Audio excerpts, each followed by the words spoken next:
I'm BJ Gray with this week's Coach's Corner. Nothing will kill your career more than the inability to control your emotions at work. So the million-dollar question is, what do you do with negative emotions at work? Many people feel that they are at the mercy of others, like their boss or their job or that meeting that went sideways. My nephew, who works in sales for a big corporation, was having his performance review the other day and didn't get the promotion he expected. He had no experience with this flood of negative emotions that came over him, so he reacted by telling his boss he quit. Of course, his boss didn't let him quit and told him to take a breather, and that's exactly right. You have to walk away if you don't feel you can calm your brain and avoid an impulsive reaction. Don't let your brain be in charge. What is life-changing for my clients is when they develop this mind control, the ability to let go when any negative feelings take over.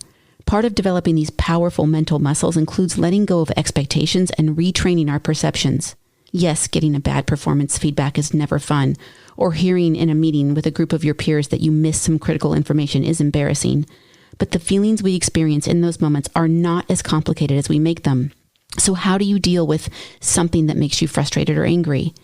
Well, you have to learn to have your own back. And there's 5 things we know about negative emotions that make them so much easier to deal with. And the first one is emotions come from the thoughts you're having about something outside of you. And the second one is emotions are not actions. You don't necessarily control having the emotion, but you can control your actions.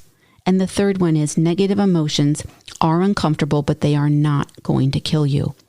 And the fourth one, sometimes fixing the negative emotion to feel better or thinking positive is not the answer. The fifth one, own your emotions. Going through the pain will help you find the answer. Don't repress them. Remember, the only way to achieve emotional maturity is through self-responsibility. You have the right to have your emotions, but that emotion will teach you something, so trace it back to the reason that you were really triggered. Thanks for listening to this edition of Coach's Corner. Connect with me directly on LinkedIn or at bjgray.com. Until next time, I'm BJ from Coach's Corner.